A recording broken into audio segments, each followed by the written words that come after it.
पाकिस्तान तहरीक इंसाफ यानी पीटीआई को 25 अप्रैल 1996 में इमरान खान ने इस मकसद के साथ कायम किया था कि मुल्क में निजाम इंसाफ को मजबूत किया जाए, ताकतवर तबके को एक ही कानून के नीचे लाया जाए और पाकिस्तान को इस करप्शन ज़्यादा सियासी ढांचे से निकाला जाए जिसका शिकार वो कई दहाइयों से रहा है।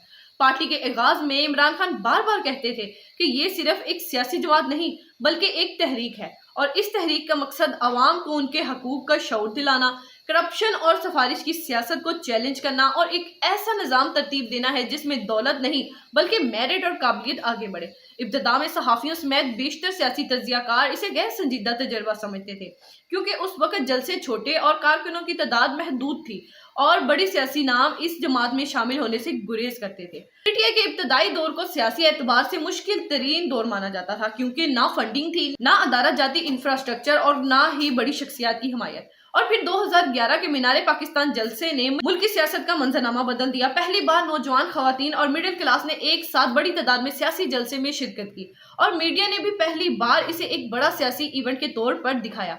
ये वो लम्हा था जहां से पीटीआई ने रवायती सियासत के मुकाबले में एक नई तर्ज मुतारफ करवाई।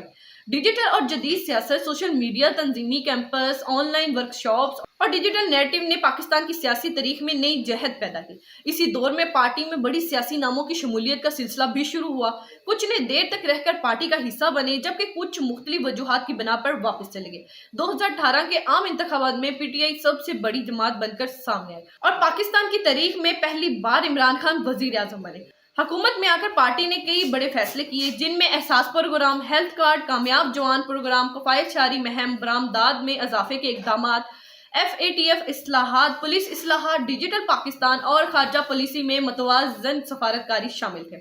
बाज़ इक़दामात पाकिस्तान की तारीख में पहली बार मुतारफ करवाए गए, जैसे गुर्बत सर्वे और वुमेन फाइनेंशियल इंक्लूजन की स्कीमें। लेकिन दूसरी तरफ पीटीआई हुकूमत को माशी बहरान, डॉलर के दबाव, महंगाई, अपोजिशन की तहरीकों, अदालती केसेस और इत्तेहादी जमातों के मुतालबात जैसे चैलेंजेस का सामना भी रहा है। ये वो जगह थी जहां सियासी मुखालफत और हुक्मरानी के अमली मसाइल आपस में टकराए। 2022 में तहरीके अदम एतमाद के जरिए हुकूमत खत्म हुई और उसके बाद एक नया और ज्यादा मुश्किल दौर शुरू हुआ। सड़कों पर मुजाहिरे, इलेक्शन का मुतालबा, ऑनलाइन महमात, आलमी मीडिया की तवज्जो और सियासी तकसीम इस दौर की नुमाया खसूसियात रही हैं। 2023 और 24 के दौरान पार्टी को शदीद दबाव, गिरफ्तारियां, रहनुमाओं के इनखला, मीडिया ब्लैकआउट और तंजीमी बहरान का सामना करना पड़ा है। वो रहनुमा जो बरसों पार्टी के साथ रहे हैं, कुछ ने सियासत छोड़ दी, कुछ ने नई जमातें बनाई, जबकि नौजवान कारकुनों ने पार्टी का सबसे मजबूत हिस्सा बनकर नया भरम दिखाया और सोशल मीडिया पर पार्टी की आवाज बरकरार रखी। अब सवाल यहाँ ये है कि पीटीआई आगे कहाँ जाएगी। मुस्तकबिल के सामने कई चैलेंजेस मौजूद हैं, जिनमें सियासी बहाली, तंजीमी स्ट्रक्चर की तमीर, कानूनी केसेस, क़यादत की दस्तयाबी, मीडिया रसाई और अदारों के साथ ताल्लुकात शामिल हैं। लेकिन दूसरी तरफ जो चीज पार्टी के पास बाकी है वो एक मजबूत नजरियाती बयानिया, नौजवानों की हमायत और एक बड़ा वोट बैंक और एक सियासी शऊर है, जिसने आम पाकिस्तानी को सियासत का हिस्सा बना दिया है।